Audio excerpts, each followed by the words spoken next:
各位朋友，今日又同大家講講七仙魚嘅故事喎。七仙魚係涉及呢個騙案被捕嘅傳聞呢，就已經係引起全城嘅關注啦。咁今日會講乜嘢？今日呢啲係新嘅一條片啊，就同大家睇睇啊，我輯埋咗好多樣嘢喎，有一啲苦主啦，又有五仔啦，仲有個天神頻道嘅人呢，齊齊去聲討七師傅喎。咁到底係唔係真嘅呢？我哋唔知，咁我哋由佢哋嚟講啊。咁另外呢，大家又好關心一樣嘢喎。咦，七師傅同埋好多風水師，其實佢哋都好似身家豐厚喎，賺好多錢喎。咁咪曾經有一段嘅報道話佢哋係有好多億身家嘅。例如咁咪俾大家聽聽啦，請我稍後就七師傅有幾多億呢？咁仲有李成澤，仲有呢個麥玲玲啊。司徒法正、李居明、蘇文峰，哇！佢哋億聲嘅身家，哇！做風水師真係發，咁到底有幾多咧？又俾大家聽聽。七師傅通常都講嘢咧，就係有啲奇奇怪怪，你話佢無厘頭又好，咪講過咯。佢對住湯文亮講下，都可以講呢啲語出驚人嘅説話。咁呢啲我哋輯埋晒，全部係俾大家欣賞嘅。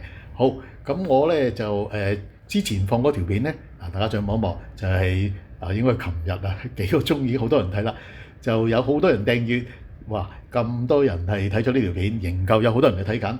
好啦，咁其實咧，我之前我講其他好多片嘅，我講任劍輝9萬人係睇過我嘅片，1000幾人訂閱一條片咁仲有我講蕭若元、陶傑。哇！又係好多人睇，5萬、6萬、7萬嘅片非常之多，又講李小龍等等。好言歸正傳，講翻今日嘅故事七仙魚。咁我將呢啲片咧大致上跟住剛才我之前講嗰個次序咧，就同大家編好俾大家聽。咁最後咧，咁至於有關七仙魚報道話佢涉及呢個騙案而被捕呢個咁嘅事件等等咧。最後一番嘅報道呢，我就輯喺最後。假如你未聽過嘅，你可以再聽一下喎，欣賞一下。好，請慢慢欣賞。事後補救，佢就改翻話呢個呢係一個社團註冊，佢之前係打呢一個慈善註冊，咁就好多人都應該截咗圖，甚至乎錄埋片，你係冇得走噶啦。同埋呢，佢就咁改唔 depost，我覺得就爭咗啲啦。你 depost 可能安全啲，可能七仙魚佢以為改咗就當冇事發生過啦，但係佢唔知，喂，原來 Facebook 有一個可以睇翻修改記錄嘅功能嘅喎。Oh shit， 係嘛？七仙魚睇到呢度大 L 鑊啦，原來係可以睇嘅。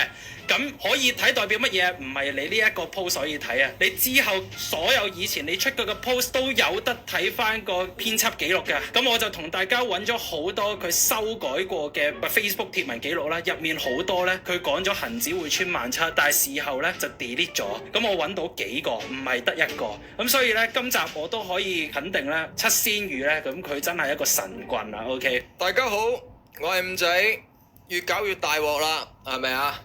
好多人都走嚟問五仔點解要咁樣呢？咁樣請大家俾個 like 支持我哋嘅廣播。七姑碌，我又嚟啦喎，咁呢，而家就有人話五仔，你驚唔驚佢告你啊？七師傅好有錢嘅喎，先唔好鬥有錢先啦，係咪？呢啲嘢就我梗係冇資格同你鬥啦。雖然我唔係窮啫，但係你呃咁多人錢呢，其實我就好難同你鬥嘅。你下下即係分分鐘都講緊過百萬上落呢，呃一筆都過百萬㗎啦，咁我就真係好難同你鬥嘅。咁但係你話驚唔驚七仙魚告我呢？咁你搞掂你自己個筆先啦。我而家呢係公開呢發一封律師信俾你，受委託人俾呢位七仙魚喺2021年8月至2023年3月期間。咁呢，就向閣下呢存入咗港幣38萬元，而你承諾你嘅提供風水服務係未能夠實現佢所承諾嘅嘢啦，係會全數退回噶。咁呢，但係你冇咁樣做到。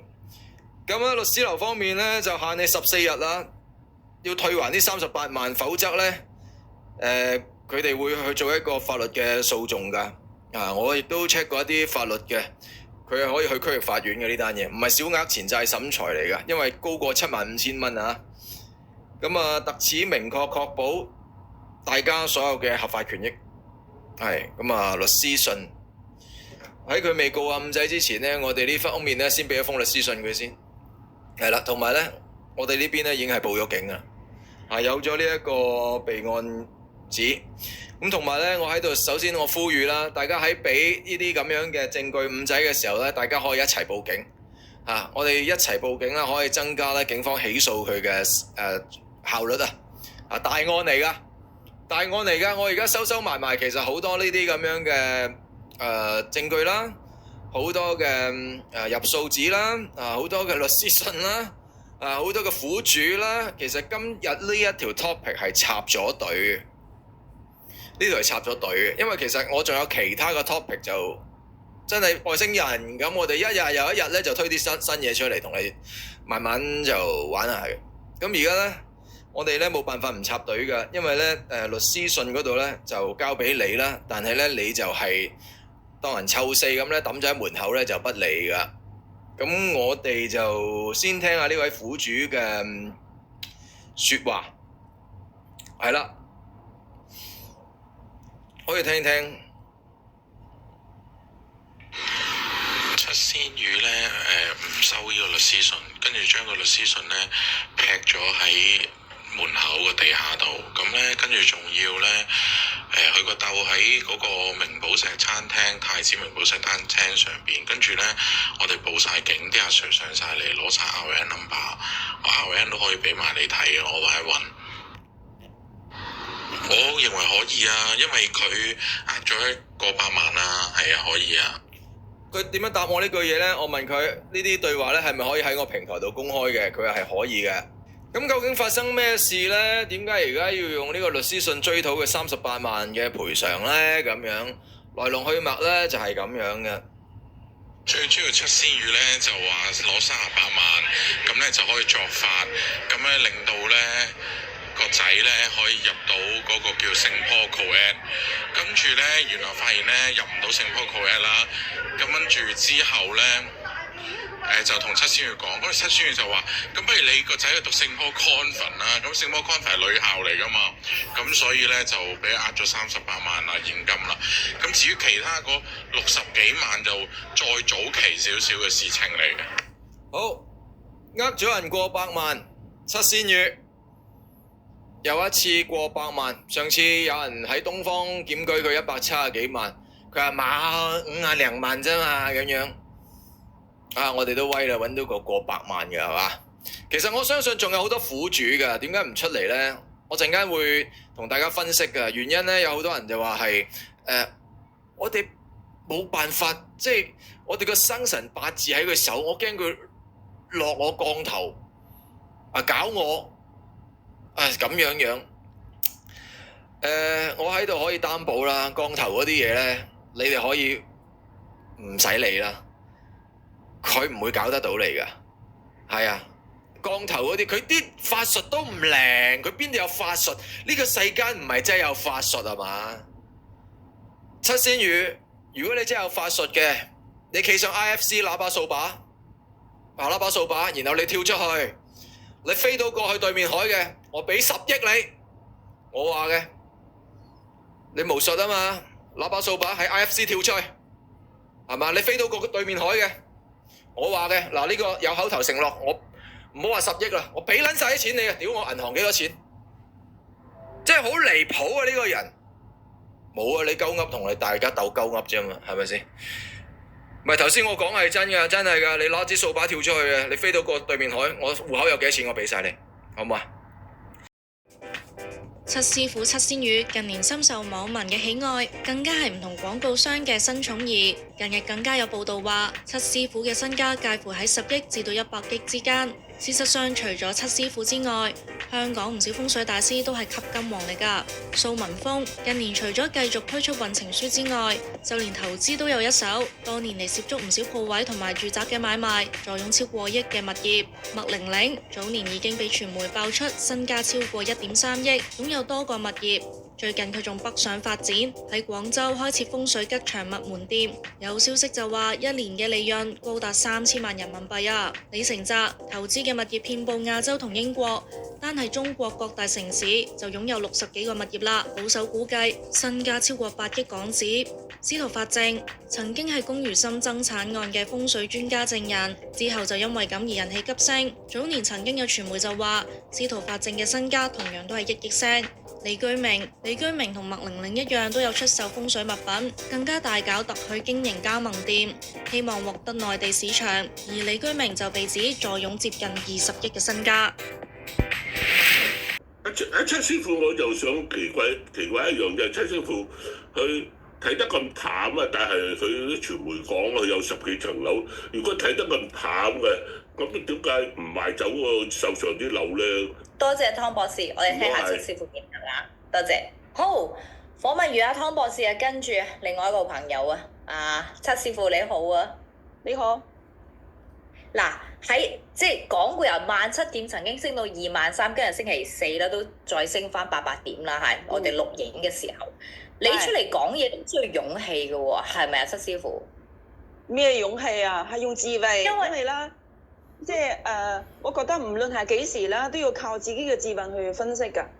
點解我咁有智慧咧？嗱，其實咧好多人都話，你唔係搞玄學嘅咩？無啦啦搞財經，我可唔可以介紹少少等大家認識我啊？好唔好？好。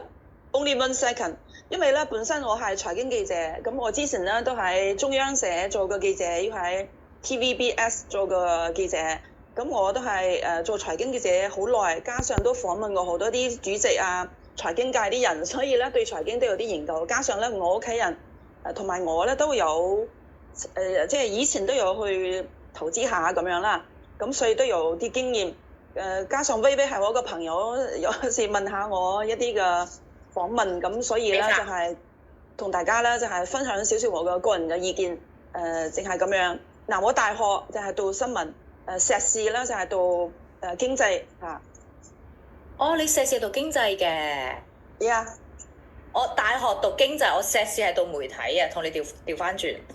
OK， 師傅多謝你，因為個個人都可能唔係好識你，咁所以你即係喺呢度澄清下我嘅。咁就唔好，咁就唔使介紹啦，都唔識我，唔使介紹啦。嗱，我想問下你咧，嗱頭先阿湯博士都問你一個問題，我想你點樣答？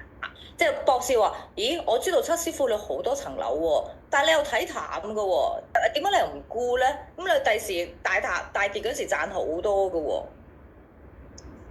咁我俾一個答案俾湯博士。咁天下啲男人都好色，咁啲女人點解仲要嫁咧？咁天下啲男人你笑乜嘢咧？我咩有關係咩？我聯想唔到啊，師傅，你智慧高啲。有關係，即係話天下嘅男人都冇一個好東西，係咪？咁點解我啲女人仲要嫁咧？係咪？咁雖然樓市係睇淡，咁點解佢問我點解我唔賣？係咪？佢係咪呢個問題啊？係啊。咁我哋最終所有嘅人最終都會死㗎，咁係咪而家都要死啊？係咪？你呆咗嘅？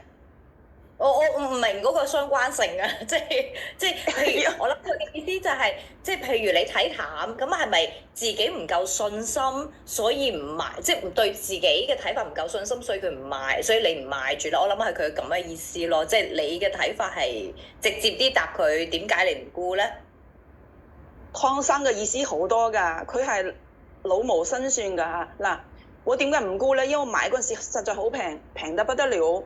咁加上咧，無論幾時跌到幾低，都低唔到我個價。我嗰陣時係好平買㗎。咁加上咧，即係大家個經濟狀況都唔同㗎嘛。咁有啲人賣可能要移民，有啲人賣要等錢用。我又唔等錢用，我賣嚟做乜嘢咧？OK， 即係錢多到七師傅都要派嘅佢。OK， 師傅啊，依家咧即係港股咧一下子夾升，即係曾經人稱七師傅嘅七仙魚啊！自從2020年喺 ViuTV 個靈異真人 show 就叫做《鬼同你上位》而走紅噶嘛，佢嘅話題十足，係成為咗網上嘅熱話喎。咁近年曝光率最高嘅風水師嚟嘅。